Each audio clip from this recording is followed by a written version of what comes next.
Magandang gabi at maligayang pagdating. Komportable na kayo dyan, pumikit na at maghanda sa ating paglalakbay. Alam nating lahat ang sikat na linya mula sa mga pelikula. Sa kalawakan, walang makakarinig sa sigaw mo. Naging simbolo ito ng tahimik at nakakakilabot na kawalan ng hangin. At sa pananaw ng physics, totoo iyon. Ang tunog, sa pagkakaalam natin, ay mga vibration or alon na dumadaan sa medium tulad ng hangin o tubig. Sa vacuum, wala itong mapagdaanan. Pero paano kung sabihin ko sa inyo na hindi iyan ang buong katotohanan? Paano kung ang universo, sa katunayan, ay punong-puno ng musika? Naglalaro lang ito gamit ang mga instrumentong hindi nakikita ng ating mata at naglalabas ng tunog na hindi nadidinig ng ating tainga. Ang kalawakan ay hindi tahimik. Bumubulong ito, umaalingaw-ngaw, umaawit at kumakalabog. Sa maing sleep lecture na ito, matututo tayong makinig. Maglalakbay tayo sa gitna ng mga bituin upang pakinggan ang kanilang lihim na symphony na nakatago sa radio waves, X-rays at maging sa mismong hibla ng space-time. Humanda kayong tuklasin kung bakit ang kalawakan ay talagang bumubulong ng mga tunog na hindi naman naririnig ng iba. Bago tayo sumisid ng tuluyan sa kalaliman ng kalawakan, huminto muna tayo sandali at alamin kung bakit hindi natin ito direktang naririnig. Isipin ng isang kampana. Kapag tinunog mo yon, nagva-vibrate ito. Ang vibration na yon ang nagpapagalaw din sa mga molekula ng hangin sa paligid niya. Nagko-compress at nag expand. Ang wave na ito ng pagdiin at pagluwag ay kumakalat sa hangin at pagdating sa ating tainga, pinapagalaw nito ang ating eardrum. Sinasalin ng utak ang vibration na ito bilang tunog. Ang mahalagang salita rito ay hangin. Kailangan ng medium ng tunog para makapaglakbay. Pwede itong dumaan sa gas, likido o solido. Ngunit ang kalawakan ay halos perpektong vacuum. Doon, sa pagitan ng mga bituin at galaksiya, napakabihira ng mga molekula. Kaya hindi talaga maaaring maipasa ang sound wave mula sa isa patungo sa iba. Ang distansya sa pagitan ng mga molekula ay maaaring metro or kilometro pa. Kaya naman, ang mga space battle makakwa sa pelikula na puno ng pagsabog at ingay ay magandang pantasya lang. Sa totoong buhay, tahimik na tahimik doon. Ngunit nakakita ang universo ng ibang paraan ng komunikasyon. Sa halip na sound waves, gumagamit ito ng electromagnetic waves, liwanag, radio waves, infrared radiation, X-rays. Hindi nila kailangan ng medium at kayang maglakbay sa vacuum ng bilyon-bilyong taon. At ang mga wave na ito ang nagdadala ng impormasyon tungkol sa pinakamalayong at pinakamahiwagang mga bagay. Natuto ang mga siyentipiko na mahuli ang mga signal na ito gamit ang malalaking radio telescope at isalin ang mga ito sa tunog. Tinatawag ang prosesong ito na sonification. Hindi natin direktang naririnig ang kalawakan. Pinakikinggan lang natin ang salin nito sa isang wikang tunog na naiintindihan natin. At ang pagsaling ito ay nagbubukas ng isang bagong universo. Hindi nakikita, ngunit naririnig. Kaya, simulan natin ang paglalakbay na ito sa mga tunog mula sa kalawakan na pinakamalapit sa atin. Ito yung mga tunog na ipinapanganak mismo sa paligid ng ating sariling planeta.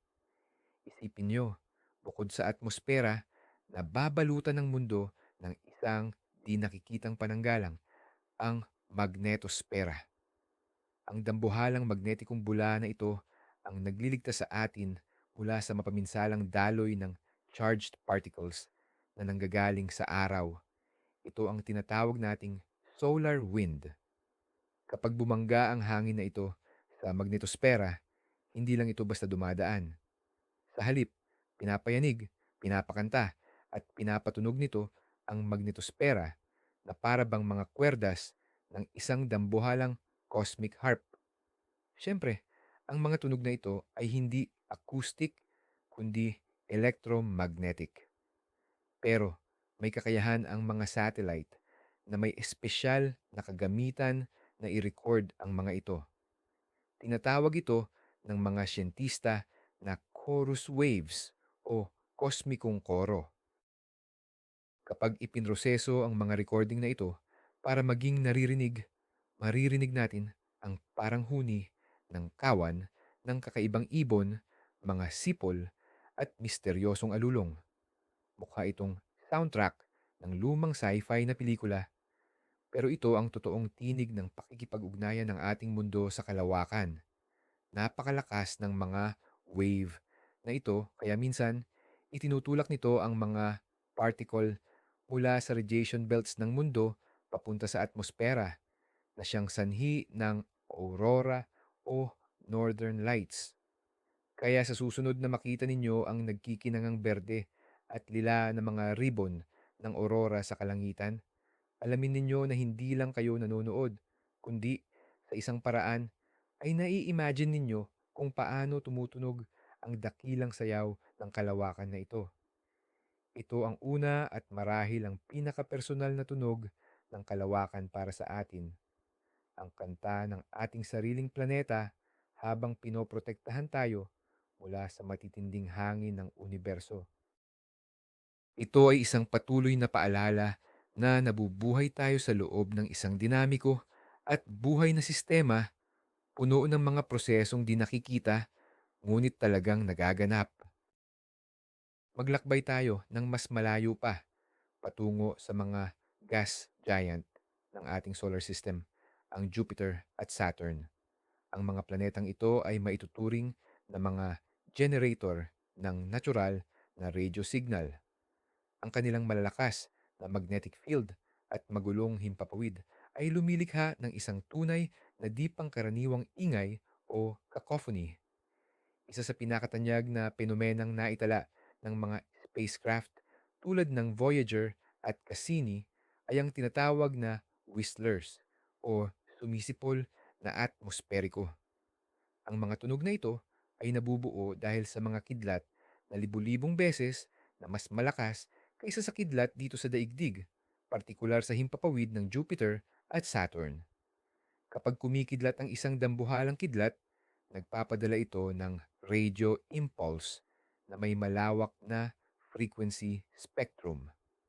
Habang naglalakbay ang impulses na ito sa mga linya ng magnetic field ng planeta, kumakalat ito sa plasma. Dahil mas mabilis kumilos ang matataas na frequency waves kaysa sa mabababang frequency, mas nauna silang dumarating sa receiver ng spacecraft. Ang resulta, kapag ginawa nating tunog ang signal na ito, makaririnig tayo ng isang natatanging humihinang sipol na parang tunog ng bumabagsak na bomba sa karton o kaya'y laser shot. Ang kahangahangang penomenang ito ay nagbibigay daan sa mga siyentipiko na pag-aralan ang plasma density sa paligid ng mga planeta sa pamamagitan lamang ng pakikinig sa aling-awngaw ng mga dambuhalang bagyo. Bukod sa mga whistlers, may iba pang tunog na naitatala ang mga spacecraft.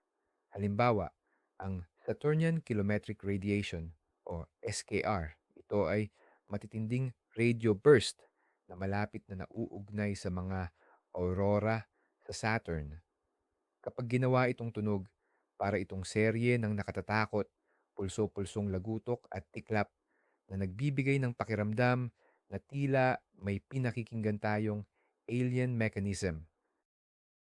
Sa pakikinig sa mga recording na ito, maaari tayong pumikit at isipin ang walang hanggang ulap ng Jupiter, kung saan nagngangalit ang matatandang bagyo o ang manyebeng mga singsing ng Saturn na kumikinang sa liwanag ng malayong araw. At lahat ng ito ay sinasabayan ng kanilang sarili at natatanging radio symphony. Ngayon, lisanin natin ang ating solar system at pakinggan naman natin ang mga bituin. Sa atin, tila walang hanggan at hindi nagbabago ang mga bituin bilang mga tuldok ng liwanag sa gabi. Ngunit sa totoo, ang mga ito ay higanting bolang nagiinit gawa sa plasma at punong-puno ng matitinding proseso. Ang mga prosesong ito ay lumilikha din ng tunog o mas tumpak, mga vibrations, pag-uga na maaari nating marinig. Ang agham na nag-aaral nito ay tinatawag na astroseismology, tulad ng pag-aaral ng mga geologists sa ilalim ng lupa gamit ang seismic waves mula sa lindol. Sinusuri naman ng mga astronomers ang panloob na istruktura ng mga bituin sa pamamagitan ng kanilang pag-uga. Ang pag-ugang ito ay nagdudulot ng napakabagal at napakaliit na pag-pulse sa ibabaw ng bituin, palaki ng palaki. Pagkatapos ay paliit ng paliit. Ang mga pagbabago sa liwanag na ito ay napakaliit na hindi nakikita ng mata. Ngunit, kaya itong itala ng mga sensitibong teleskopyo tulad ng Kepler.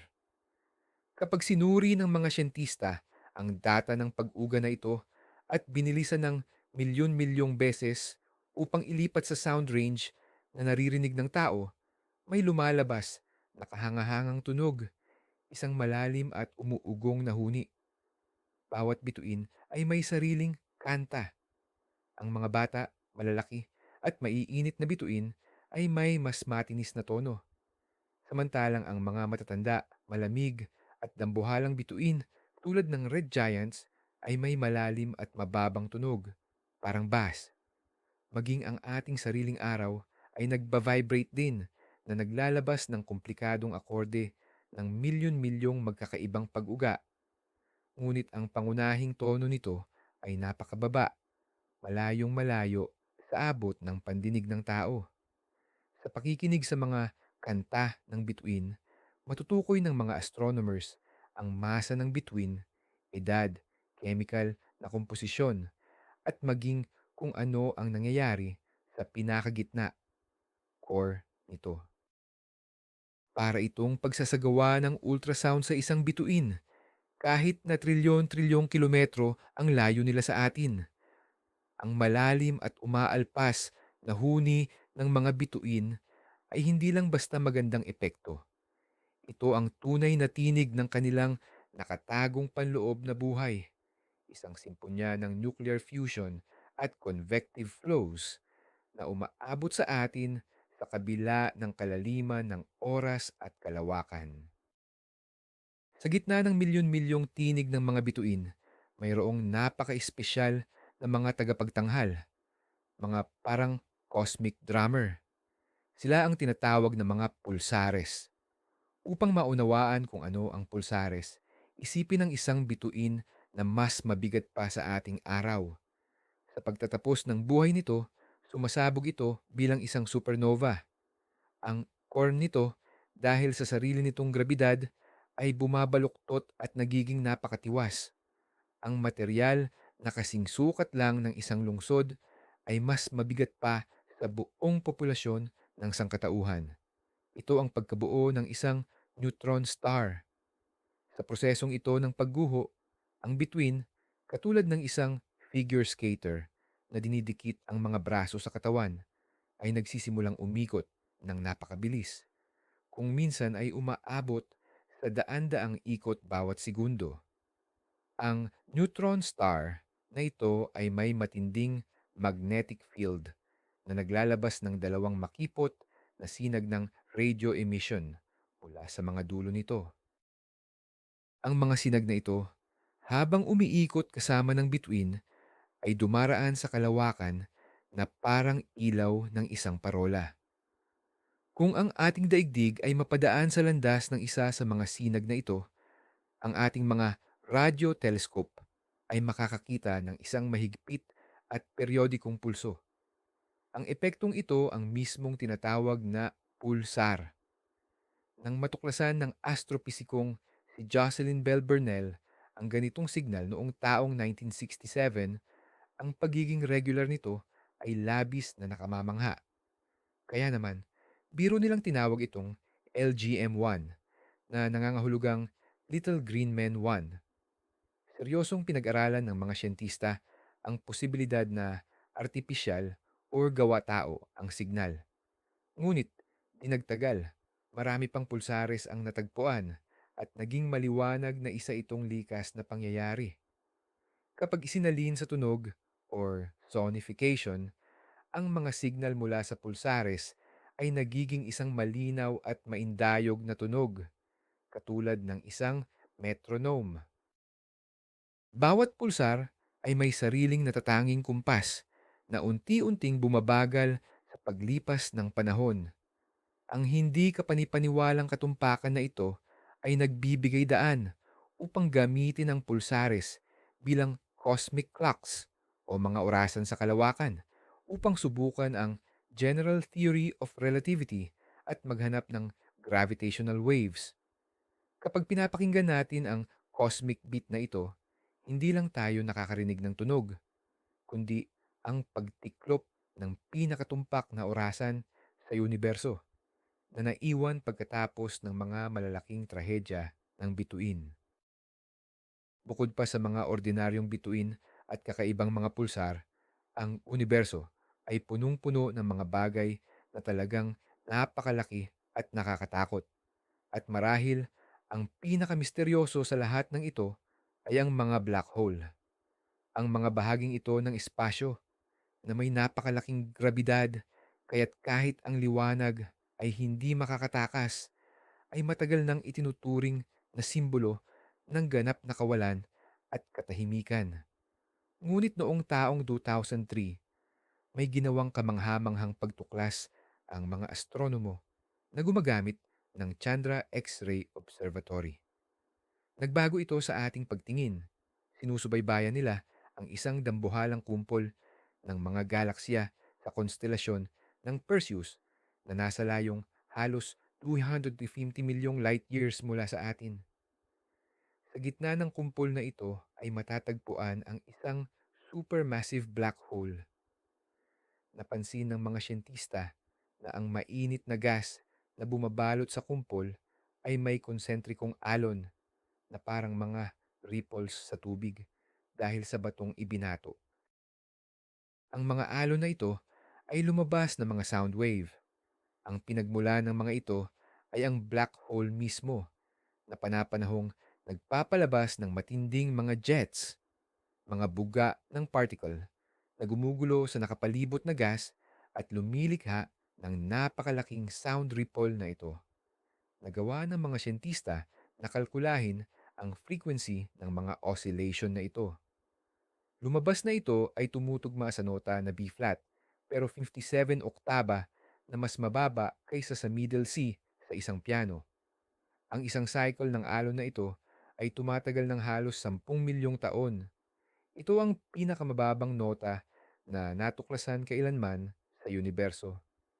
Siyempre, hindi kayang marinig ng ating pandinig ang ganitong mga infrasound oscillation.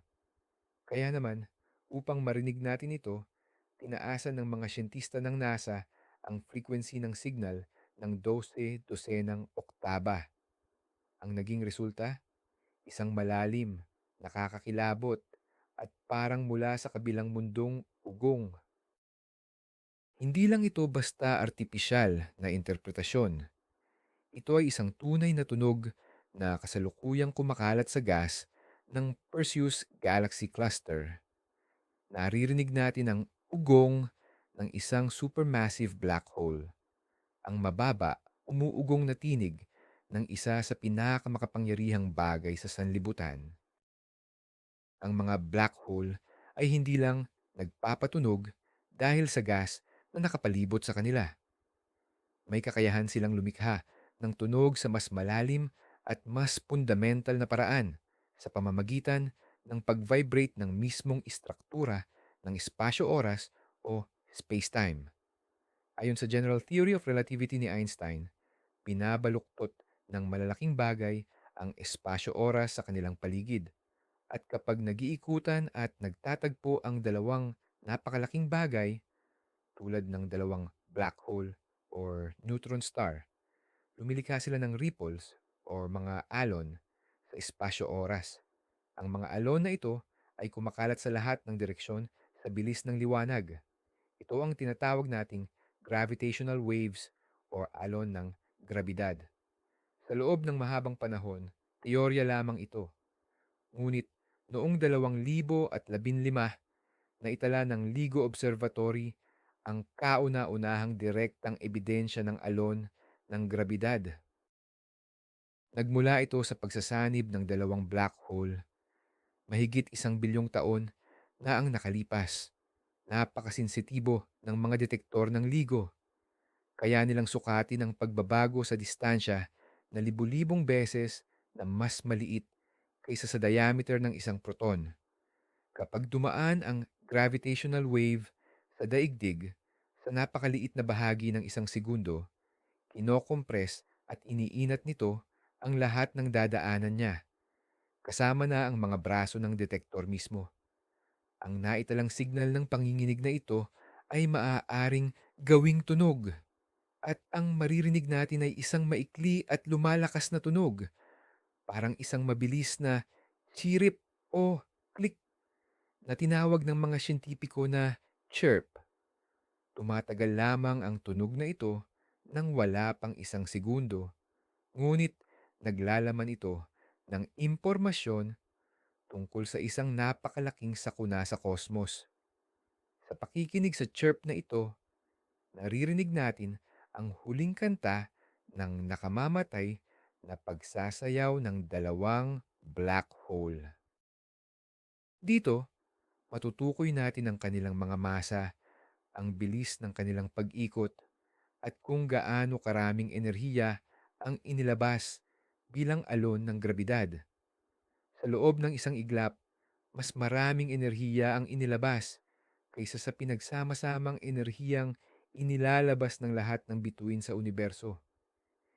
Hindi lang ito basta tunog, ito ang mismong panginginig ng universo na nakarating sa atin matapos ang mahabang paglalakbay sa kalawakan. Napakinggan na natin ang boses ng mga planeta, bituin at black hole. Pero paano naman ang pinakadakilang bagay na kayang isipin? Ano ang tunog ng pagkabuhay ng sansinukob mismo? Siyempre, noong naganap ang Big Bang, wala namang hangin na magdadala ng tunog. Ngunit hindi rin naman lubos na walang laman or vacuum ang maagang bahagi ng universo. Sa unang ilang daang libong taon, pagkatapos nitong isilang, napuno ito ng napakainit at napakalapot na plasma, isang uri ng sinaunang sabaw na binubuo ng mga proton, elektron, at photon. Napakakapal ng plasmang ito kaya't hindi makagalaw ng malaya ang liwanag dahil patuloy itong nagkakalat sa mga particle. Sa animoy sa sabaw na ito, may nagaganap na mga malalaking proseso. Ang dark matter, sa pamamagitan ng grabidad nito, ay sinubukang paikliin ang materya habang ang presyon mula sa maiinit na photon ay humahadlang sa pagliit na ito. Ang labanang ito ang lumikha ng dambuhalang pressure waves na kumalat sa buong bagong silang na universo. Ito ay tunay na sound waves, ngunit ang medium lang nila ay ang sinaunang plasma. Ang mga alon na ito na tinatawag na baryon acoustic oscillations ay hindi kapani-paniwalang malalakas at mahahaba, umaabot sa daan-daang libong light years ang haba ng ilan sa mga ito. Pagkalipas ng halos 38,000 taon, 380,000 matapos ang Big Bang, sapat na ang paglamig ng universo upang magsama-sama ang mga proton at elektron para bumuo ng hydrogen atoms. Mula sa sandaling iyon, naging transparent na sa liwanag ang universo. Ang mga photon na nakakulong noon sa plasma ay nakawala na at lumipad sa iba't ibang direksyon. Ang unang liwanag na ito ay maaari pa rin nating obserbahan ngayon bilang cosmic microwave background radiation or relic radiations. At sa mapa ng radyasyong ito, tulad ng isang sinaunang pergamino, nakaimprinta ang mga bakas ng mismong sound waves na iyon. Sa pagsusuri sa maliliit na pagbabago sa temperatura, nagawa ng mga siyentista na muling buuin ang tunog ng maagang universo. Kung iipitin natin ang 38,000 taon, 380,000, sa loob lamang ng ilang segundo at tataasan ang frequency, maririnig natin ang isang tumitinding, nakakabinging ugong. Ito ay biglang mapuputol sa sandali ng paglaya ng liwanag. Ito ang boses ng sanggol na sansinukob, ang dagundong ng kanyang pagkabuhay na nanatiling nakapirmi sa kawalang hanggan. Huwag muna nating pag-usapan ang napakalawak na kalawakan. Balik tayo sa mas malapit at siguro mas madaling unawain. Paano tayo makakasiguro na itong lahat ng tunog na pinag-uusapan natin ay hindi lang imahinasyon ng mga siyentista o simpleng ingay lang? Dito pumapasok ang matematika at computer modeling. Ang proseso ng sonification ay hindi basta-bastang paglalagay lang ng tunog sa datos. Isa itong mahigpit na siyentipikong pamamaraan na naglalayong ilarawan ang mga katangian ng orihinal na signal ng may pinakamataas na katumpakan. Ipagpalagay natin, may graph ka ng pagbabago ng liwanag ng isang bituin sa paglipas ng panahon. Ang liwanag ay nagbabago-bago na lumilikha ng isang komplikadong kurba.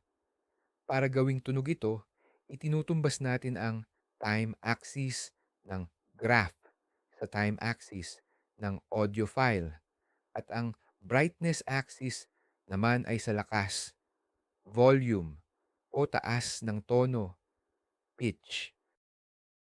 Kaya, ang pinakamatinding liwanag ay tutumbas sa malakas o mataas na tunog at ang paghina nito ay sa mahina o mababa. Ang resulta, isang soundtrack na tumpak na nagpapakita ng lahat ng detalye ng orihinal na datos. Binibigyan nito ang pandinig ng tao na likas na sanay sa pagkilala ng mga pattern at anomalya ng bagong paraan para suriin ang mga siyentipikong datos. Halimbawa, sa dami ng datos mula sa isang radio telescope, baka may nakatagong mahina at paulit-ulit na signal mula sa isang bagong pulsar. Sa graph, halos hindi ito makikita sa gitna ng ingay. Pero kung i-sonify ang datos, agad-agad na makukuha ng ating pandinig ang ritmong paulit-ulit mula sa kaguluhan. Maraming pagtuklas ang nagawa sa ganitong paraan sa pamamagitan lang ng pakikinig. Hindi lang ginagamit ng mga siyentista ang sonification para sa popularisasyon. Isa itong napakalakas na instrumento sa pagsusuri. Maaari nilang pakinggan ang datos tungkol sa solar wind para hulaan ang mga geomagnetic storm o suriin ang tunog ng gravitational waves para maunawaan ang mga katangian ng black holes. Kaya sa susunod na marinig mo ang tinig ng kalawakan, tandaan, sa likod nito ay hindi lang tula, kundi isang mahigpit na agham na ginagawang makabuluhan at nagbibigay impormasyon na melodiya ang mga datos na hindi natin nakikita.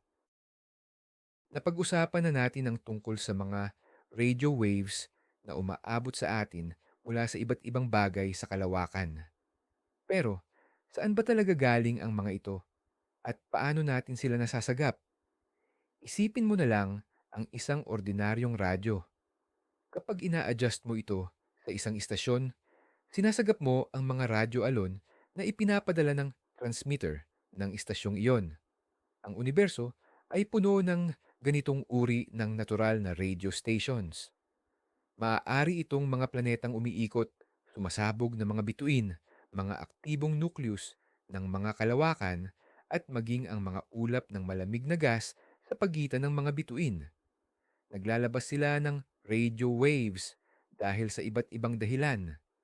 Dahil sa pagkilos ng charged particles sa magnetic fields, dahil sa init, thermal emission, o dahil sa mga tiyak na quantum transition sa mga atomo para masagap natin ang napakahihinang signal na ito na naglakbay ng libo-libo o milyon-milyong taon.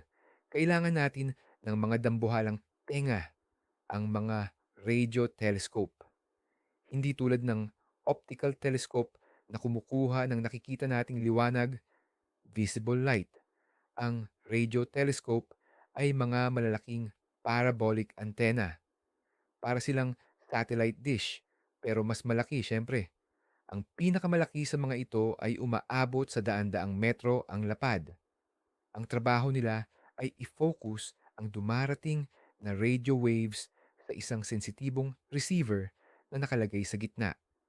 Pinapalakas ng receiver na ito ang signal at ginagawa itong digital data na siya namang pinag-aaralan ng mga computer.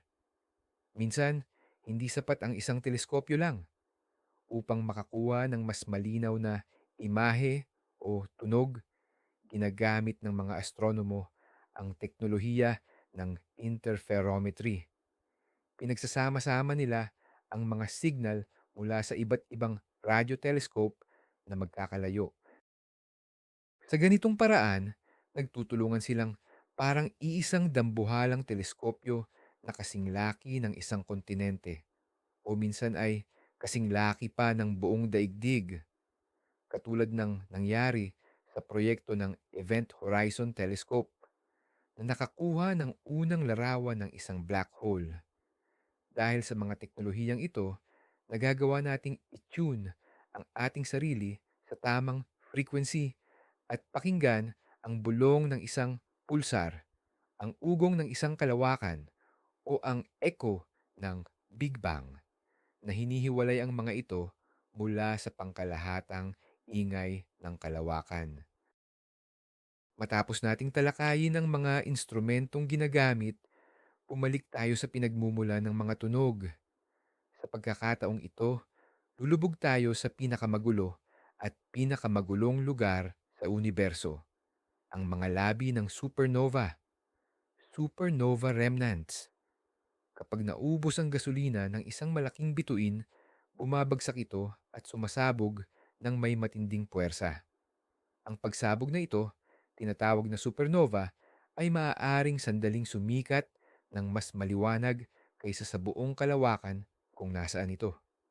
Ang pagsabog ay nagkakalat ng materyales ng bituin sa kalawakan sa bilis na 10,000 kilometro bawat segundo. Ang lumalawak na balot na ito ng gas at alikabok na pinaliliwanag mula sa loob at pinaiinit ng mga shockwave ang tinatawag nating labi ng supernova. Ang isa sa pinakakilalang halimbawa nito ay ang Crab Nebula, nebula ng Alimango, na labi ng pagsabog na nasaksihan ng mga Tsinong astronomo noong taong 1054. Sa gitna ng nebulang ito ay makikita ang isang mabilis na umiikot na pulsar. Siya ring cosmic drummer o tambulero sa kalawakan na ating tinukoy. Pero hindi lang ang pulsar ang may tunog. Ang mismong nebula ay isa ring napakalakas na pinagmumula ng radyo at X-ray radiation. Ang radyasyong ito ay nalilikha kapag ang mga elektron na pinabilis halos katumbas ng bilis ng liwanag dahil sa magnetic field ng pulsar ay umiikot ng paspiral. Ang prosesong ito ay tinatawag na synchrotron radiation, synchrong radyasyon. Kung itututok natin ang isang radio telescope sa Crab Nebula at gagawin nating tunog o isosonify ang datos, hindi tayo makakarinig ng malinaw na ritmo tulad ng mula sa pulsar. Sa halip, matatanggap natin ang isang malakas, tuloy-tuloy, at humuhuning ingay katulad ng ingay mula sa isang hindi nakatune na radyo. Ang ingay na ito ay ang tinig ng kaguluhan, ang tinig ng matinding enerhiya na nailabas sa kamatayan ng bituin. Sa pakikinig sa iba't ibang bahagi ng nebula, gamit ang iba't ibang frequency, maaaring gawing mapa ng mga siyentipiko ang istruktura nito. Maaari ring matukoy ang temperatura at densidad ng gas at maintindihan kung paano nakikipag-ugnayan ang shockwave sa espasyo sa pagitan ng mga bituin. Ang homing ingay na ito ay hindi lang static. Ito ay isang ingay na puno ng impormasyon na nagkukwento sa atin tungkol sa huling sandali ng buhay ng higanting bituin at kung paano pinagyayaman ng mga labi nito ang kalawakan ng mga mabibigat na elemento na siya ring magiging porma ng mga bagong bituin at planeta.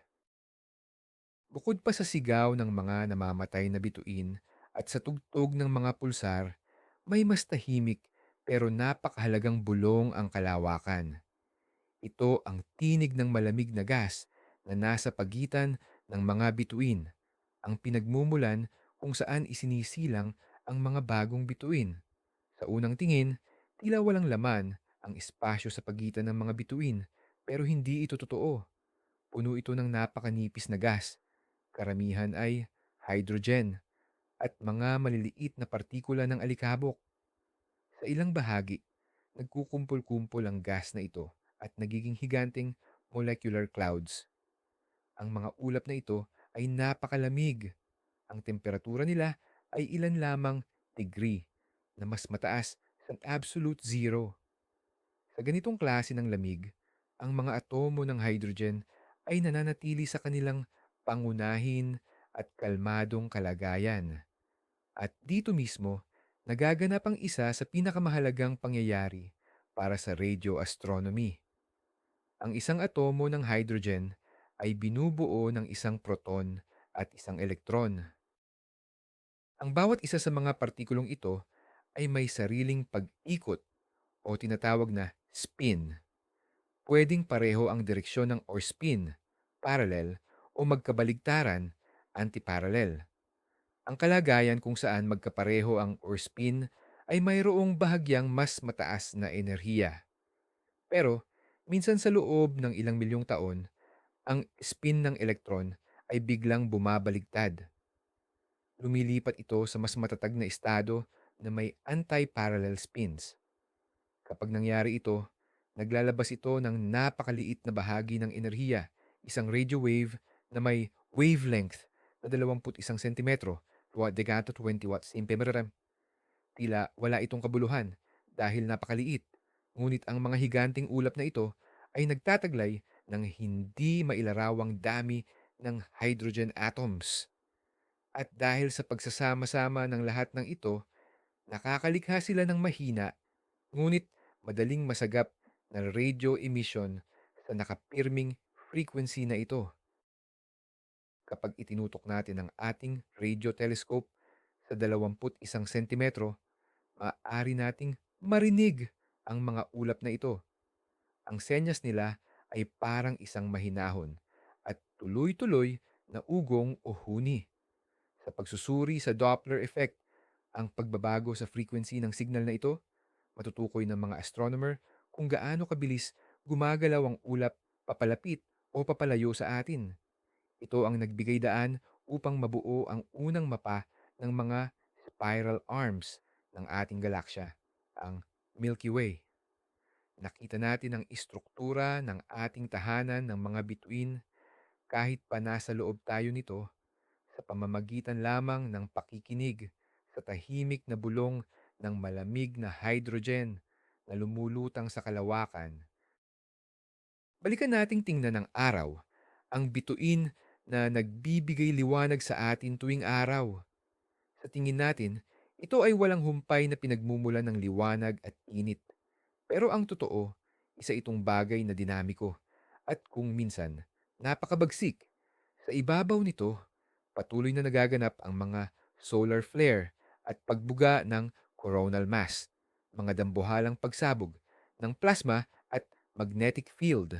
Ang mga pangyayaring ito ay lumilikha ng matitinding agos ng charged particles at radio bursts na umaabot sa daigdig at maaaring magdulot ng geomagnetic storms or bagyo sa kalawakan. Inaayos ang mga radio telescope para tutukan ang aktibidad ng araw at naitala nila ang mga pagsabog na ito. Kapag ginawa itong tunog or sonification, nagiging iba't ibang klasing ingay ang mga ito. Ang iba ay parang malakas na lagitik or pagkaluskos. Ang iba naman ay parang tunog ng sirena at ang ilan ay parang mabilis na huni. Ang mga ingay na ito na tinatawag na solar radio bursts ay inuuri ayon sa kanilang uri. Halimbawa, ang Type 3 bursts na may kaugnayan sa daloy ng electrons ay nagbibigay ng mabilis at bumababang pitch na sipol. Samantala, ang Type 2 bursts na dulot ng shock waves na kumakalat sa solar corona ay parang mabagal at lumalalim na ugong.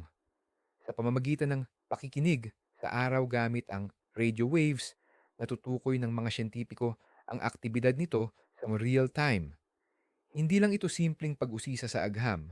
Ang malalakas na solar flare ay kayang guluhin ang operasyon ng ating mga satellite, TAMPAS navigation system, at maging ang mga power grid sa daigdig. Kaya naman, ang pagmomonitor sa araw sa pamamagitan ng radyo ay isang mahalagang bahagi ng sistema ng panahon sa kalawakan.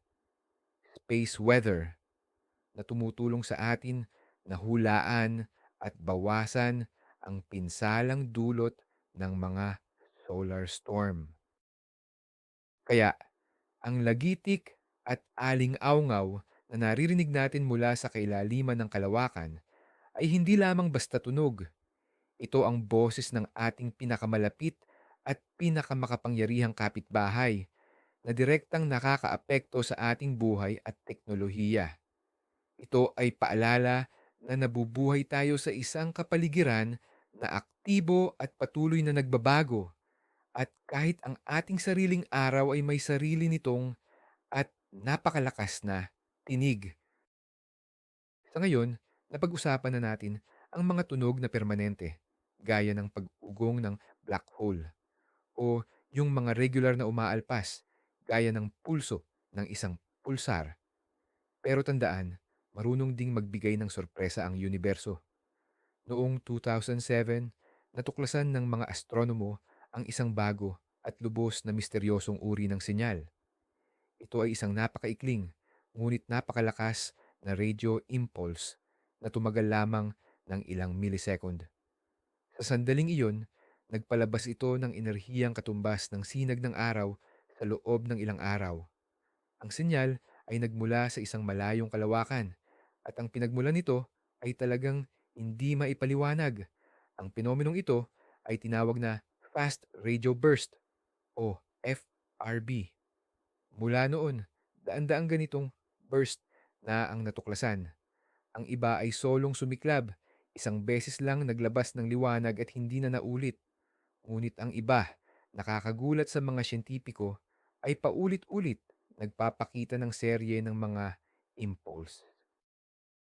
Kapag sinasalin sa tunog, sonification, ang mga senyal na ito, nagbubunga ito ng napaka-karakteristikong ingay, isang maikli, matalas, na parang hampas ng latigo o ang electronic na tunog na pew.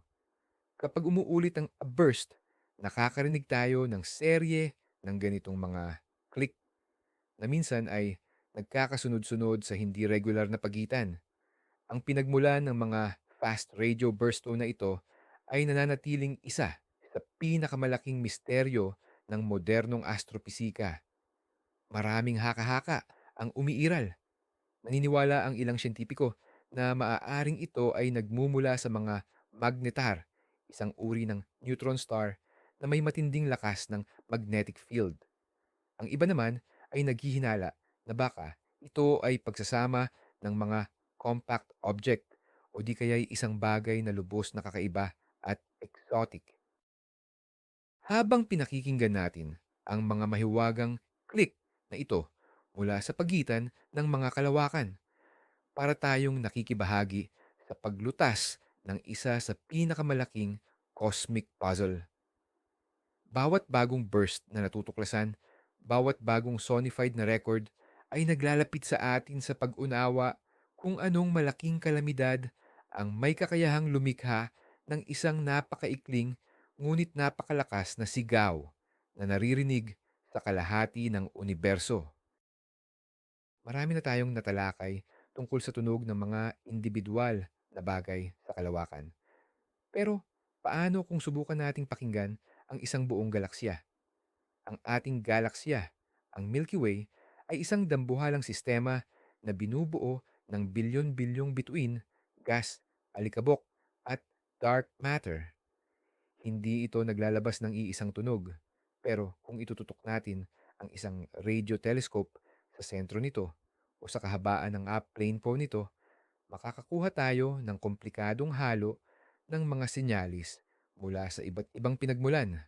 Ang pinagsamasamang background na ito ng galactic radio emission. Ito ang tinatawag nating boses ng Milky Way. Ano ang maririnig natin kung gagawin nating tunog, sonify, ang sinyalis na ito? Hindi ito isang malinaw na himig o matinis na ritmo. Sa halip, ito ay isang malalim, komplikado, at patuloy na nagbabagong ingay, noise.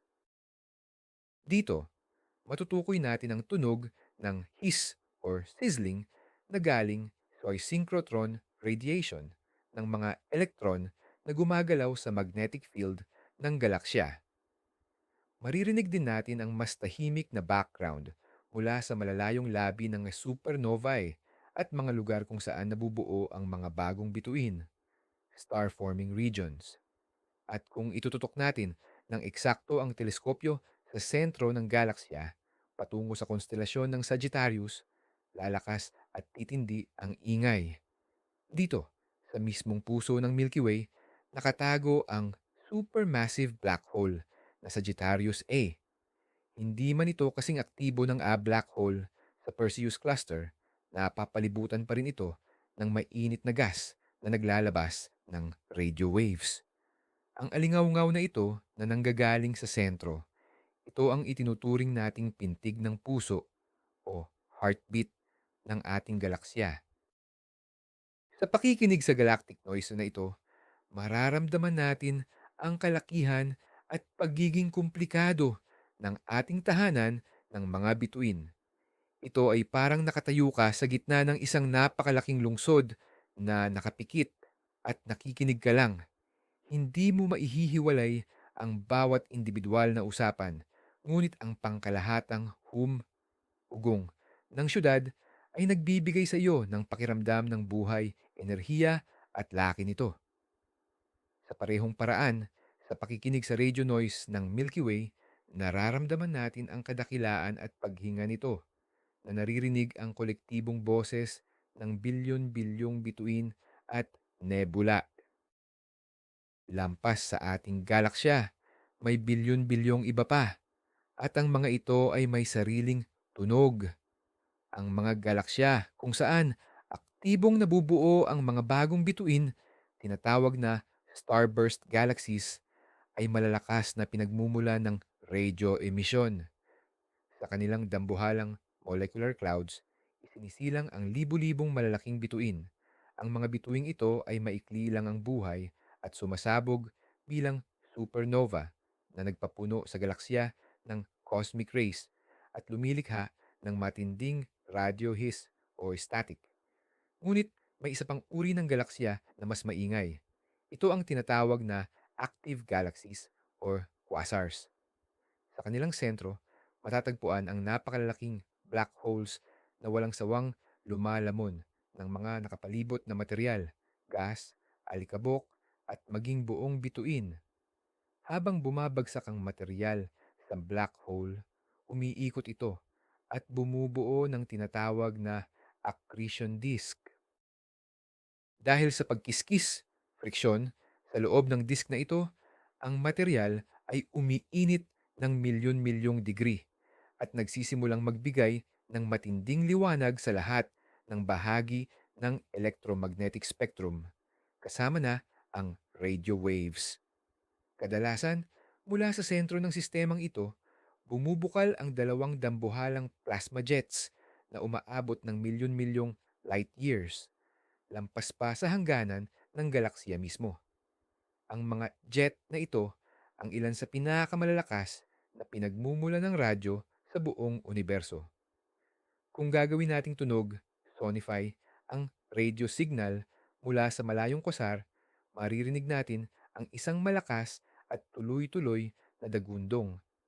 Ito ang tunog ng material na pinipira-piraso at nilalamon ng isang halimaw ng grabidad, gravitational monster. Ito ay isang dagundong ng enerhiya na kasing lakas ng sandaang ordinaryong galaksiya na nagmumula sa isang rehiyon na halos kasukat lang ng ating solar system. Sa pakikinig sa mga tinig na ito na galing sa malayo, sumisilip tayo sa nakaraan ng universo. Ang liwanag at radio waves, kasi mula sa kanila, ay bilyon-bilyong taon nang naglalakbay bago makarating sa atin. Naririnig natin kung ano ang hitsura ng universo noong ito ay nasa masiglang kabataan pa, kung saan ang mga galaksiya ay mas aktibo at ang kanilang sentrong black holes ay mga ganid na maninila. Ang dagundong na ito ay ang soundtrack ng panahon ng mga kosmikong titano. Bukod sa mga individual na bagay na ating nakikita, mayroon ding background noise na bumabalot at tumatagos sa buong kalawakan. Naipaliwanag na natin noon ang tungkol sa relic radiation, ang echo ng Big Bang na matatagpuan sa microwave range. Ngunit mayroon ding tinatawag na cosmic radio background. Ito ang pinagsamasamang radyasyon mula sa lahat ng pinagmumula ng radyo sa universo. Mga bagay na napakalayo o napakahina para makita ng isa-isa. Isipin mo na lang na nasa isang malaking stadium ka habang may laro. Naririnig mo ang pangkalahatang ugong ng libu-libong tao, sigaw, usapan, at palakpakan. Pero hindi mo maihihiwalay ang bawat boses. Ang cosmic radio background ay parang ganoon. Ito ang ugong ng madla na galing sa bilyon-bilyong malalayong kalawakan at quasar. Kapag ginawang tunog, sonification, ito ay simpleng white noise na parang hiss o ingay. Pero para sa mga kosmolohista, ang ingay na ito ay naglalaman ng napakahalagang impormasyon. Sa pamamagitan ng pag-aaral sa intensidad at distribusyon nito sa kalangitan, makakakuha ang mga siyentista ng mga ideya kung paano nabuo ang mga unang bituin at kalawakan. Malalaman din nila kung paano naganap ang epoch of ionization, kung saan ang liwanag ng mga pinakaunang bituin ay tumunaw sa neutral hydrogen na bumabalot sa nooy bata pang universo. Sa ingay na ito, parang nasa isang archaeological layer, nakatago ang impormasyon tungkol sa pinakaunang yugto ng ebolusyon ng mga istruktura ng kalawakan. Sinisikap ng mga siyentista na ibawas mula sa pangkalahatang ingay ang mga signal mula sa kilalang malalapit na pinagmulan upang makarating sa pinakamahina at pinakalumang signal mula sa mga unang bituin. Napakahirap na gawain ito para itong pagsisikap na marinig ang isang bulong sa kabilang dulo ng stadium habang nagse-celebrate ang lahat ng final goal. Ngunit kung magtatagumpay sila, maririnig natin ang cosmic dawn, ang sandali kung kailan sumindi ang mga unang liwanag sa universo pagkatapos ng isang mahabang madilim na panahon. Pag-usapan natin kung paano nakakatulong ang sonifikasyon sa pagtuklas ng mga bagong kaalaman. Isa sa pinakamalinaw na halimbawa ay ang pagkatuklas sa kauna-unahang pulsar. Si Jocelyn Bell Burnell, isang estudyante sa graduate school, ay nagre-review ng napakahabang rolyo ng papel na naglalaman ng mga record mula sa radio telescope. Napansin niya ang kakaiba, paulit-ulit na signal, mukha itong maliliit na kakaibang guhit sa graph na lumalabas kada 1.33 segundo. Sa simula, inakala nilang ingay lang ito o istorbo. Ngunit kung napakinggan niya lang sana ang datos na iyon, agad na mahuhuli ng kanyang tainga ang malinaw at ritmong parang metronome na iyon na hiwalay sa ingay ng kapaligiran. Ang pandinig ng tao ay may natatanging kakayahan na kilalanin ang mga temporal na pattern. Madali nating matukoy ang pagkakaiba ng random na ingay sa musika, ng boses sa sigaw, o ng patak ng ulan sa yapak. Aktibong ginagamit ito ng mga siyentipiko. Sa LIGO, ang proyekto sa paghahanap ng gravitational waves, hindi lang computer ang nag-aanalisa ng datos. Mayroon ding citizen science project na tinatawag na Gravity Spy, kung saan ang mga voluntaryo ay maaaring tingnan at pakinggan ang mga nasonify na glitches. Ito ay mga maikling signal ng ingay sa mga detektor. Sa pamamagitan ng pag-uuri ng mga ingay na ito, tinutulungan ng mga tao ang artificial intelligence na mas makilala ang tunay na signal mula sa mga istorbo. Isa pang halimbawa ay ang astroseismolohiya. Kapag inaanalisa natin ang awit ng isang bituin, hindi lang natin naririnig ang pangunahing tono nito, kundi pati na rin ang mga overtones, beating, at pagbabago sa timbre. Ang mga pinong detalye na ito na hindi gaanong makita sa isang graph ay maririnig ng sanay na tainga bilang malinaw na pagbabago sa harmoniya. Maaari nitong ipahiwatig kung may mga planeta ba ang bituin, kung anong proseso ang nangyayari sa core nito, o kung bahagi ba ito ng isang binary system. Ginagawang madaling maunawaan ng sonifikasyon ang mga abstract na set ng numero. Nagbibigay ito ng pagkakataon sa mga siyentipiko na gamitin ang isa sa pinakamahusay na instrumento sa pagkilala ng pattern na bigay sa atin ng kalikasan, ang ating sariling pandinig. Mahalagang maunawaan na ang sonifikasyon ay hindi lamang isang agham, kundi isa ring sining. Walang nag-iisang tamang paraan para gawing tunog ang anumang data. Ang siyentipiko o artista na nagtatrabaho sa sonifikasyon ay kailangang gumawa ng ilang creative pie na desisyon. Anong feature ng data ang itatapat natin sa pitch o taas ng tunog? At alin naman ang itatapat sa volume o lakas ng tunog? Siguro, dapat nating gumamit ng iba't ibang instrumentong pangmusika para sa iba't ibang uri ng signal. Halimbawa, ang signal mula sa isang pulsar ay pwedeng gawing tunog ng tambol, habang ang mga malumanay na pagbabago sa magnetospera ay maaaring maging tunog ng plauta or synthesizer. Ang mga desisyong ito ay nakakaapekto sa kung paano natin ito matatanggap. Isang black hole na may tunog na mababa at nakakatakot na ugong ay nagdudulot ng isang uri ng emosyon. Pero kung ginawa itong mataas at malinaw na tono, magiging ibang-iba ang impression natin. Ang subjectivity na ito ay hindi nagpapababa sa pagiging siyentipiko ng pamamaraan, basta't napanatili ang pangunahing pattern ng data. Sa halip, nagbubukas pa ito ng mga bagong pagkakataon para sa komunikasyon.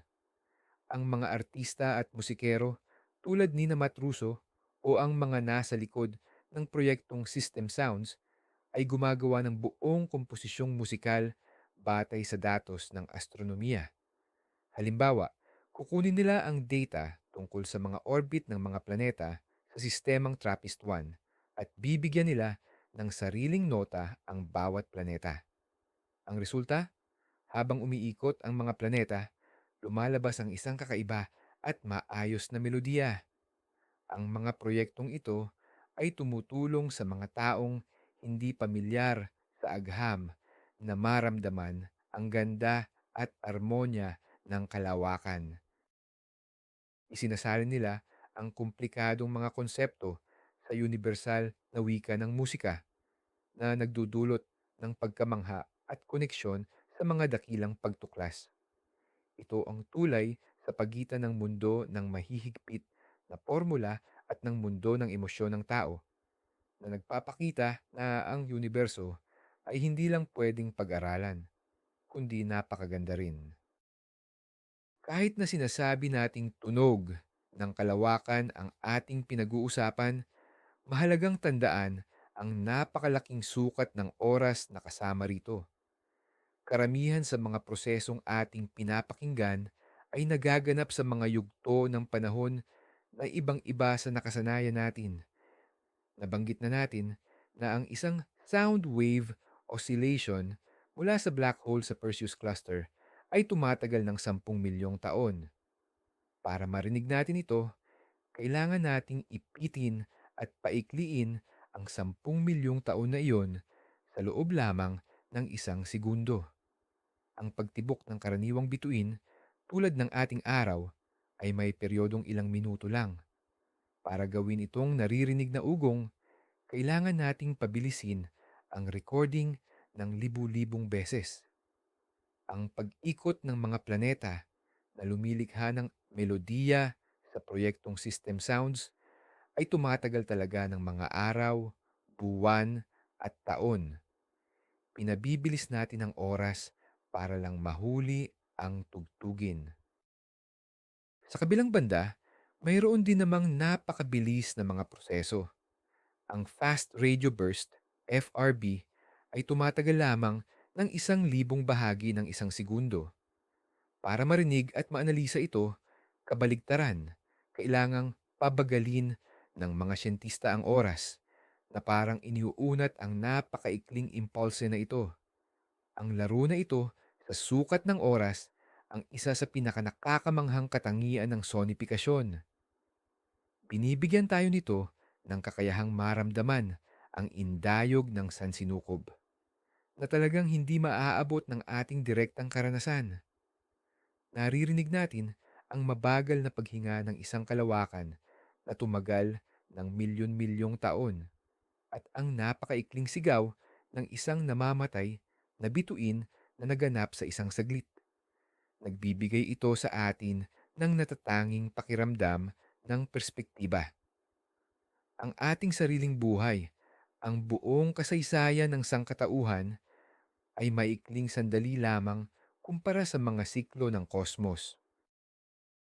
Sa pakikinig sa pinabilis na kanta ng isang bituin o sa pinabagal na tiklop mula sa intergalactic na kawalan, panandalian tayong lumalabas sa ating nakasanayang pag-unawa sa oras at nahahawakan natin ang kawalang hanggan, ang tunay na indayog ng mismong sansinukob. Pero bumalik tayo sa lupa at pag-usapan kung paano nagiging biswal ang mga tunog mula sa kalawakan. Ang ibig sabihin nito, paano ginagamit ang sound waves para makita natin ang universo. Ito ang tinatawag na data visualization na halos laging kasama ng sonification. Isipin mo ang isang spectrogram ng tunog. Ito ay isang graph na nagpapakita kung paano nagbabago ang frequency ng tunog sa paglipas ng oras. Malinaw na makikita rito ang matataas at mabababang nota, pati na ang tagal at lakas ng mga ito. Ang ganitong mga paraan ng visualization ay inia-apply din sa mga signal mula sa kalawakan. Halimbawa, ang signal mula sa isang pulsar ay parang sunod-sunod na patayong linya, vertical lines, sa spectrogram na inuulit sa parehong interval. Ang chirp naman mula sa pagsasama ng mga black hole ay parang malambot na kurbang linya na umaakyat mula sa baba na nagpapakita ng pagtaas ng frequency. Ang mga visual patterns na ito ay kasing informative ng mismong tunog. Minsan gumagawa din ang mga astronomo ng mas komplikado, three-dimensional na mga visualization. Isipin mo ang isang simulation ng pagsasama ng dalawang neutron star. Kinakalkula ng computer kung paano magbabago ang density, temperature, at gravitational field sa bawat sandali. Pagkatapos, Ang datos na ito ay pwedeng bigyan ng tunog, sonify, at visualize. Halimbawa, ang lakas ng tunog ay pwedeng tumutugma sa tindi ng gravitational waves, habang ang kulay naman ng imahe ay tumutugma sa temperatura ng materya. Ang resulta, hindi lang ito simpleng video, kundi isang ganap na audio-visual na karanasan. Nagbibigay ito sa atin ng pagkakataong makita at marinig ang sakunang ito sa kalawakan. Nakakatulong ang ganitong mga simulation sa mga siyentista para mas maintindihan ang pisika ng mga matitinding pangyayari, extreme phenomena, at maikukumpara ang kanilang mga theoretical na modelo sa aktwal na obserbasyon. Para naman sa atin, bilang mga manonood, ito ay isang kamangha-manghang pagkakataon upang sumilip sa pinakapusod ng mga prosesong hindi natin direktang makikita. Nararamdaman natin ang kanilang kapangyarihan at kagandahan sa pamamagitan ng pagsasama ng tunog at imahe. Ito ay isa pang paraan upang isalin ang wika ng kalawakan sa isang wikang nauunawaan natin bilang tao, ang wika ng ating pandama. Alam na nating sagana ang kalawakan sa radio waves, pero mayroon ba itong tunog na totoong naririnig? Mga acoustic na ingay? Nakakagulat, pero ang sagot ay oo. Ngunit sa napakapili at espesyal na mga lokasyon lang, kailangan ng tunog ng isang medium or kapaligiran para kumalat. Bagamat ang espasyo sa pagitan ng mga bituin ay vacuum o kawalan, may kapaligiran sa loob ng ilang bagay sa kalawakan. Halimbawa, sa loob ng mga bituin. Ang bituin ay hindi isang solidong bola, kundi isang dambuhalang bilog na gawa sa napakainit at siksik na plasma. Patuloy na nangyayari ang mga proseso ng convection. Dito, ang mainit na plasma ay umaakyat mula sa kaibuturan patungo sa ibabaw, lumalamig at bumabalik pababa. Ang magulong agos na ito ay lumilikha ng sound waves na kumakalat sa buong bituin. Ang mga alon na ito ang nagdudulot ng mga vibration na pinag-aaralan ng astroseismology. Kaya, sa loob ng mga bituin, mayroon talagang tuloy-tuloy at nakakabinging ugong. Isa pang halimbawa ay ang mga gas nebula, lalo na sa mga bagong lugar kung saan nabubuo ang mga bituin. Bagamat napakaliit ng density ng gas dito kumpara sa pamantayan sa Earth, hindi pa rin ito zero. Kapag may isinisilang na malaki at mainit na bituin sa malapit, ang matindi nitong radyasyon at stellar wind ay puwersahang nagtutulak sa nakapalibot na gas. Sinisiksik ito at lumilikha ng shock waves. Ang mga shock waves na ito na sa esensya ay napakabagal at napakahabang sound waves ay kumakalat sa nebula, lalo pang nagpapasiksik sa gas at nagpapaumpisa sa proseso ng pagbuo ng mga bagong bituin. Hindi natin direktang maririnig ang tunog na ito dahil ang wavelength nito ay maaaring umabot ng light years at ang frequency ay isang pag-alog lang sa loob ng libu-libong taon.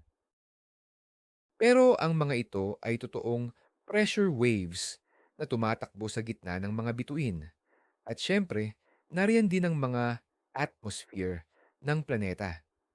Sa kapaligiran ng Jupiter or Saturn, may mga nagngangalit na bagyo na may bilis na daan-daang kilometro bawat oras at may nagkikislapang dambuhalang kidlat.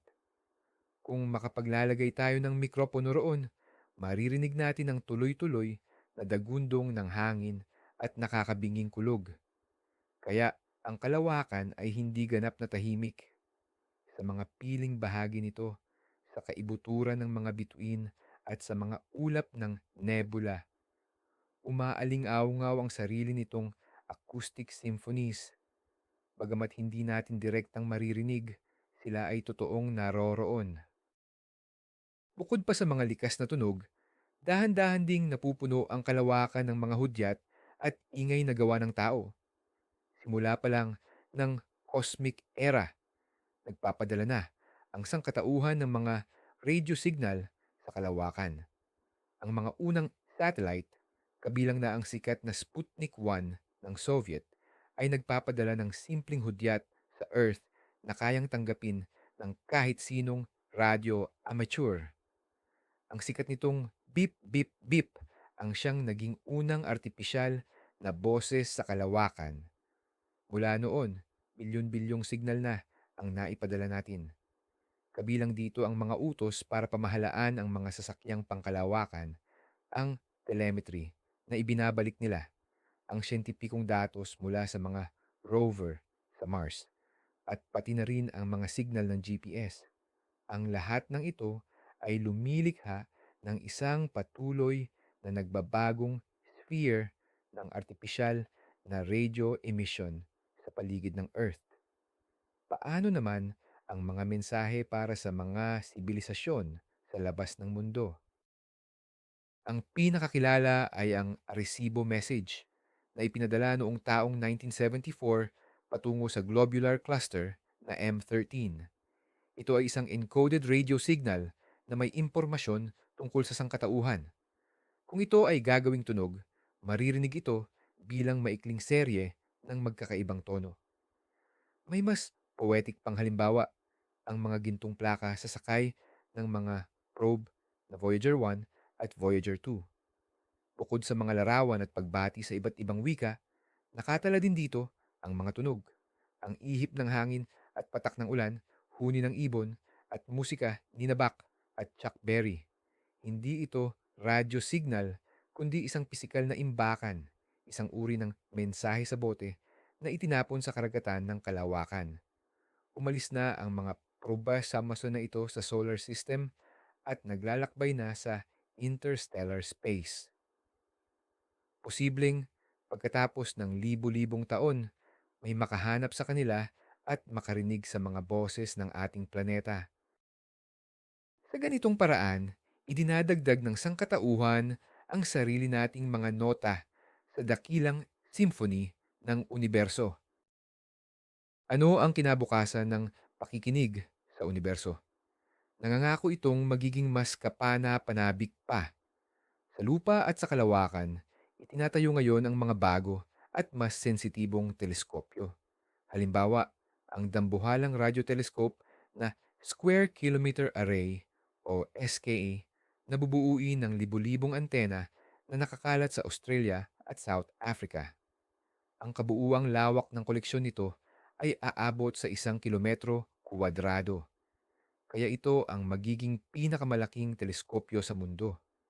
Magagawa nitong silipin ang pinakaunang mga panahon ng universo, imapa ang distribusyon ng hydrogen, makatuklas ng libu-libong bagong pulsar at posibleng matukoy ang pinakamahihinang gravitational waves. Ang dami ng datos na ibibigay ng teleskopyong ito ay hihigit pa sa kabuuang internet traffic natin ngayon. Imposibleng pag-aralan ang ganitong kalaking impormasyon ng mano-mano.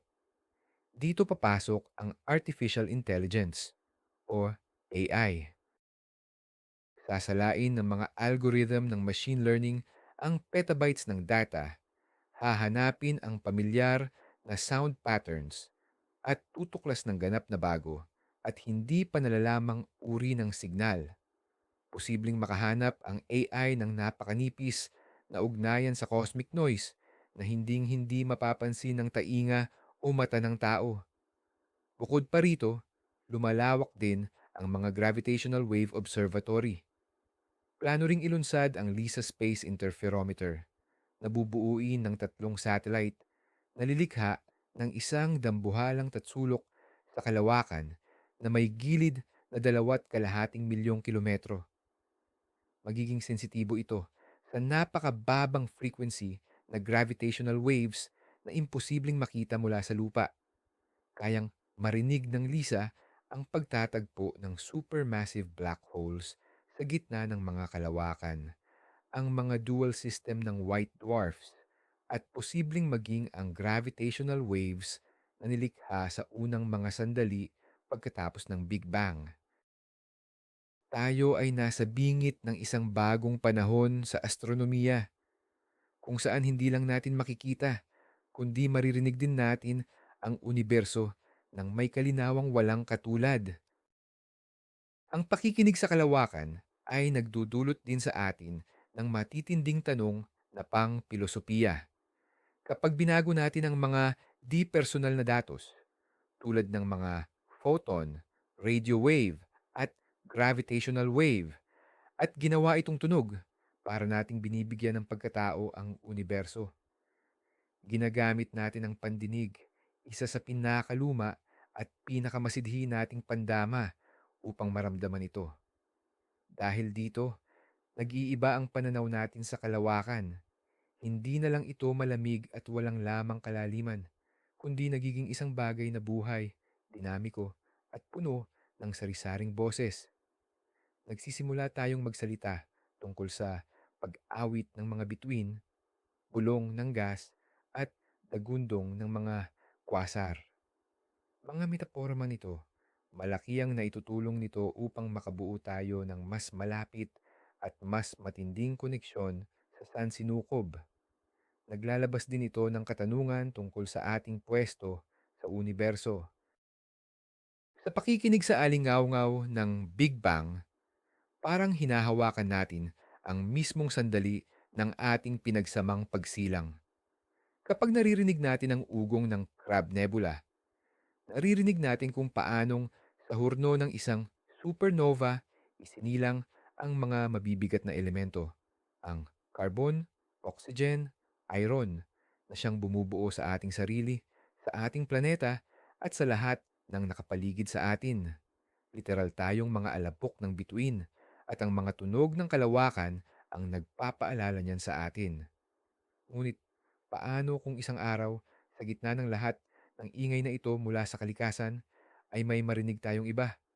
Isang senyal na may bakas ng pagiging artipisyal, komplikado at may kahulugan. Ang paghahanap ng talinong nagmula sa labas ng mundo o ang proyektong SETI ay isang ngang pagtatangkang marinig ang boses ng ibang nilalang sa gitna ng cosmic chorus.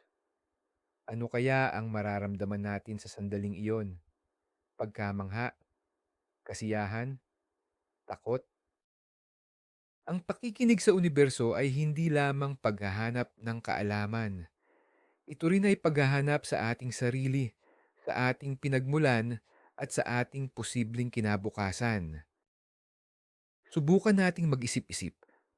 Ano pa kaya ang maririnig natin kung mas lalo pang umunlad at naging mas sensitibo ang ating teknolohiya?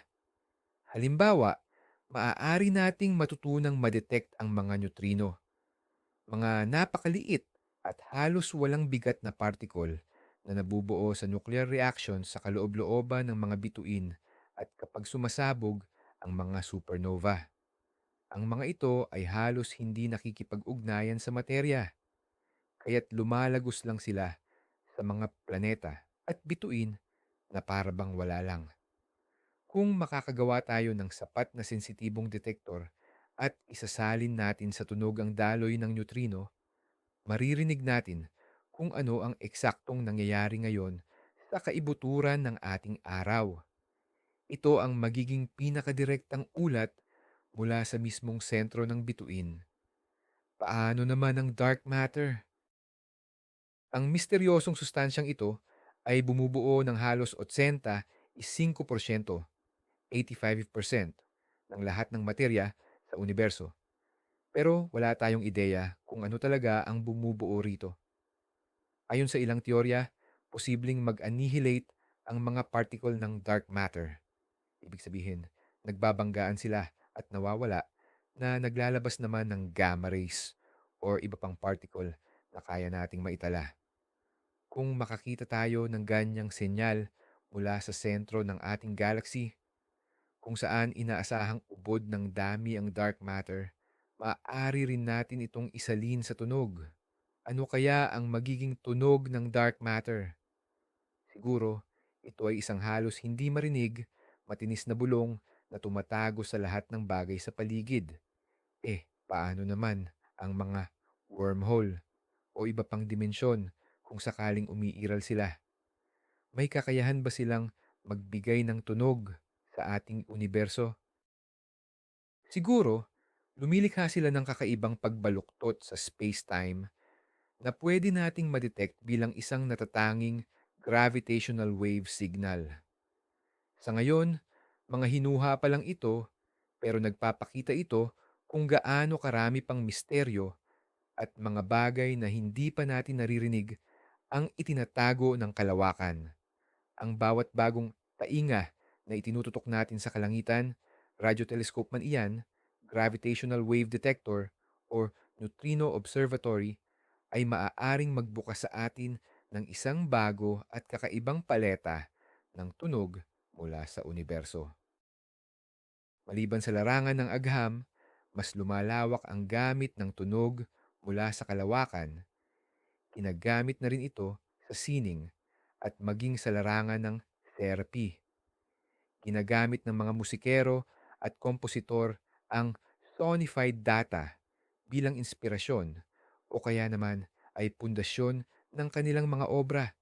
Halimbawa, ang isang electronic musician ay maaaring kunin ang ritmo ng isang pulsar at gawin itong drum part sa kanyang track. Samantala, ang isang avant-garde composer naman ay pwedeng gumawa ng buong symphony batay sa pagbabago-bago ng cosmic background radiation.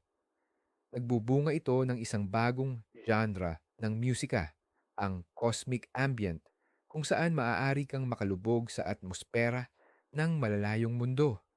Ang mga visual artist naman ay lumilikha ng mga instalasyon kung saan ang tunog ng kalawakan ang siyang nagkokontrol sa liwanag, kulay o galaw ng mga bagay na lumilikha ng kakaibang multisensory experience. Ngunit may mas praktikal pa itong gamit. Ang mga nakapapawing pagod, monotonous, or mabagal na nagbabagong tunog tulad ng hum ng mga bituin o ang awit ng magnetosphere ay ginagamit sa sound therapy para sa pagpapahinga, relaxation, meditasyon at pantulong sa insomnia. Ito mismo ang dahilan kung bakit ninyo pinakikinggan ang lektura na ito ngayon. Ang malalalim at low frequency na tunog mula sa kalawakan ay nakakatulong magpabagal sa tibok ng puso at paghinga, nag-aalis ng tensyon at nagdadala sa atin sa isang estado ng kapayapaan.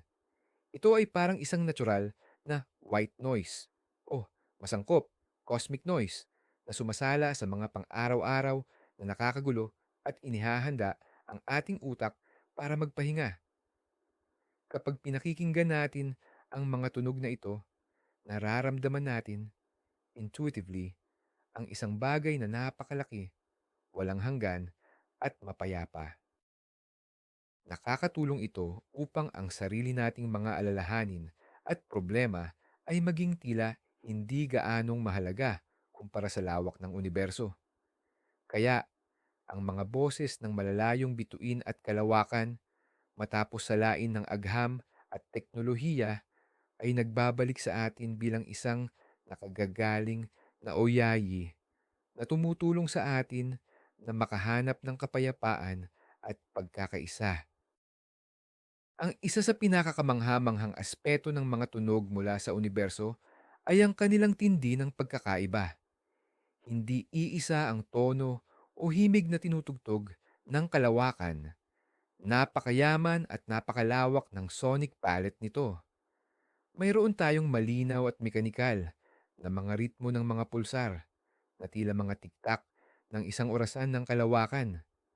Mayroon ding magulo at galit na hagik-hik ng mga labi ng supernova na parang huling aling-awngaw ng isang pagsabog.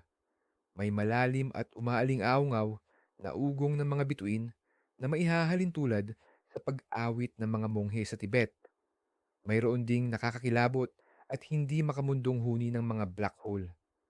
Mayroon tayong misteryosong huni at sipol sa loob ng magnetospera ng ating planeta. Mayroong biglaan at matatalim na click mula sa mahiwagang fast radio bursts. At mayroon namang marahan, halos di marinig na bulong ng malamig na hydrogen sa mga spiral arm ng galaksya. At sa ibabaw ng lahat ng ito, nangingibabaw ang nakakabingi, ngunit matagal nang humupang dagundong ng Big Bang na nakatago sa relic radiation. Ang bawat tunog na ito ay nagsasalaysay ng sarili nitong kasaysayan. Kwento tungkol sa pagkapanganak, buhay, at kamatayan ng mga bituin. Kwento tungkol sa sayaw ng mga planeta at galaksya. Kwento tungkol sa pinakapundamental na batas ng kalikasan na siyang nagpapatakbo sa grabidad at liwanag. Ang simponya na ito ay hindi sinulat ng kahit sinong kompositor. Kusa itong nabubuo mula sa pisikal na proseso na nagaganap sa iba't ibang sulok ng kalawakan. At ang katotohanan na tayo, mga nilalang na naninirahan sa isang maliit na planeta malapit sa isa lamang sa bilyon-bilyong bituin ay nakalikha ng mga instrumento at pamamaraan para marinig ang napakagandang musikang ito ay isa sa pinakadakilang tagumpay ng ating katalinuhan. Natuto tayong makinig sa universo at sinagot tayo nito sa pamamagitan ng koro ng trilyon-trilyong boses. Siguro iniisip nyo, posible bang marinig ang kalawakan kahit wala tayong access sa mga dambuhalang teleskopyo? Sa ilang banda, masasabi nating oo. Hindi man natin direktang maririnig ang mga radio wave na nanggagaling sa outer space. Mayroon namang ibang paraan para maranasan ito. Maraming online archive, lalo na sa mga website ng NASA, European Space Agency, ESA, at iba't ibang universidad na naglalabas ng mga sonified or ginawang tunog na recordings ng iba't ibang pangyayari sa kalawakan. Makikita mo roon ang tinatawag na koro, chorus ng Earth, ang pintig ng mga pulsar, at ang ugong ng black hole. Kapag pinakinggan mo ito gamit ang magandang headset, ang karanasan ay parang isang uri ng pagninilay or meditative experience. Bukod pa rito, may mga planetarium programs at mobile apps na hindi lang nagpapakita ng mapa ng kalangitan. Minsan, may kasama rin silang sonified data or mga thematic sound effect na tumutulong upang maramdaman mo ang tamang cosmic vibe. May mas direkta pang paraan. Ang mga radio amateur or radio enthusiast na may sapat na kagamitan ay nakakakuha ng ilang signal mula sa kalawakan. Halimbawa, pwede nilang madetect ang mga radio wave na nagre-reflect sa mga bakas ng meteor sa ating atmosfera o kaya naman ang mahihinang signal na nagmumula sa Jupiter. Siyempre, kailangan mo rito ng kaunting kaalaman at espesyal na gamit.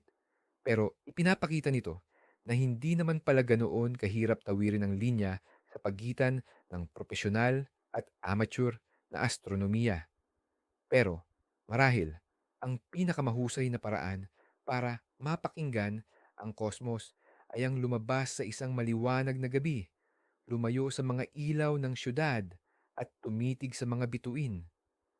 Subukan mong isipin na ang bawat maliit na tuldok ng liwanag ay isang dambuhalang bola ng plasma na umaalingaw-ngaw.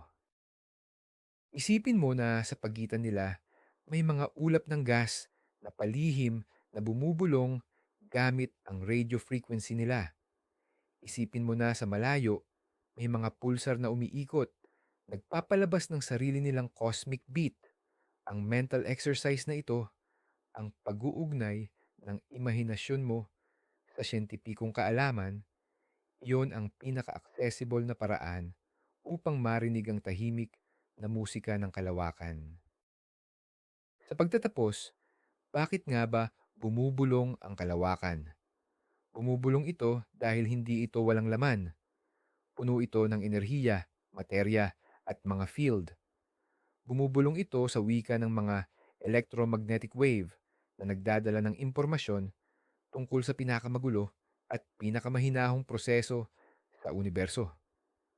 Umaawit ito sa pamamagitan ng mga vibration ng bituin na nagpapahayag sa atin ng kanilang panloob na kaayusan. Nagpapalakas ito sa ritmo ng mga neutron star, ang napakakapal na labi ng mga sakuna ng bituin. Umaalingaw ito sa boses ng black hole na nagpapagalaw sa gas sa mga galactic cluster. Sumisigaw ito sa pamamagitan ng gravitational wave na ipinanganak mula sa matinding pagsasanib ng dambuhalang bagay. At hanggang ngayon, taglay pa rin nito ang alingawngaw ng sarili nitong kapanganakan na nakatala sa relic radiation o cosmic microwave background. Hindi natin naririnig ang bulong na ito sa sarili nating mga tainga dahil ang ating mga pandama ay inangkop sa ibang-ibang kondisyon, sa siksik at mahangin na kapaligiran ng ating planeta. Ngunit nalampasan natin ang limitasyong ito sa tulong ng ating isip. Gumawa tayo ng mga bagong tainga, mga radio telescope, X-ray observatory, at gravitational wave detector. At lumikha tayo ng bagong paraan ng pakikinig, ang sonifikasyon na nagsasalin sa hindi nakikita at hindi naririnig na wika ng kalawakan sa isang wikang tunog na naiintindihan natin. Ang pagsasaling ito ay hindi lamang nagbibigay sa atin ng bagong impormasyong pang-agham, kundi nagpapahintulot din sa atin na maramdaman ang universo sa bagong paraan upang madama ang lawak, ang drama at ang armonya nito. Ang bulong ng kosmos ay patunay na ang universo ay hindi malamig at patay.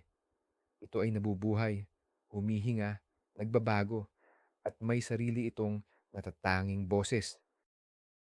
Kailangan lang nating matutunan kung paano ito pakinggan.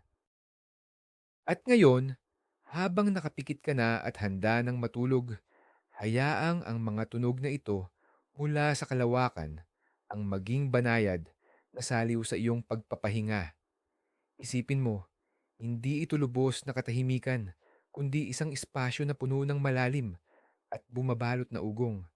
Ito ang ingay sa likuran ng universo, binubuo ng boses ng bilyon-bilyong malalayong galaksya.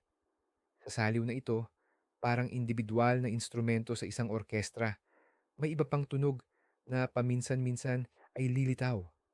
May isang ritmiko at malinaw na katok na dumadaan sa tabi mo.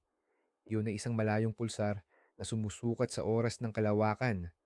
Narinig mo ang maaliwalas na tunog na parang awit ng balyena.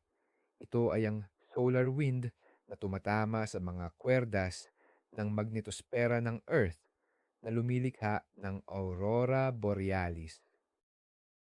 Biglang may narinig kang maikli at matalim na pitik na nagmula sa kabilang galaksya. Iyan ang misteryosong fast radio burst na hindi pa natin lubos na nauunawaan ang pinagmulan. At sa pinakalalim, sa hangganan ng naririnig, may nanginginig na sobrang baba na nota. Ito ang awit ng isang supermassive black hole sa gitna ng isang malayong kumpol. Ang lahat ng tunog na ito ay nagsasama-sama sa isang dakilang simponya. Isang simponya na umaalingaw na sa loob ng 13 at 8 connecting sa compound age, bilyong taon. Wala itong simula o wakas. Ito ay narito lang. At ikaw, sa sandaling ito, ay bahagi nito. Ang iyong paghinga ay isa ring ritmo. Ang tibok ng iyong puso ay isa ring pulsasyon. Hayaan mong ang mga ritmong ito ng kalawakan ang magheli sa iyo.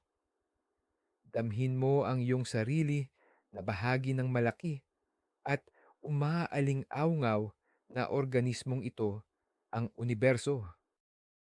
At naway ang iyong pagtulog ay maging kasing lalim at kasing payapa ng tahimik na bulong ng malamig na hydrogen sa mga spiral arms ng Milky Way. Magandang gabi. At ngayon, papalapit na tayo sa dulo ng ating paglalakbay sa mga tunog ng universo. Nalaman natin na ang kalawakan, taliwas sa ating karaniwang paniniwala, ay hindi pala tahimik. punong-puno ito ng tinig. Narinig natin ang nakakakilabot na koro na nilikha ng interaksyon ng solar wind at magnetic field ng ating Earth.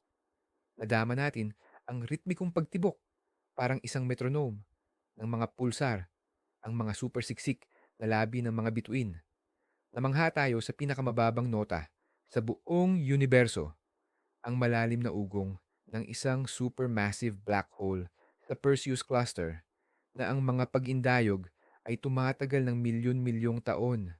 At marahil ang pinakakahanga-hanga sa lahat, narinig natin ang chirp ng gravitational waves, ang tunay na tunog ng pagsasanib ng dalawang black hole, ang mismong pag-vibrate ng tela ng space-time. Nahawakan din natin ang pinakaunang tunog, ang dagundong ng universo noong ito'y bata pa, na ang echo ay naririnig pa rin sa cosmic background radiation.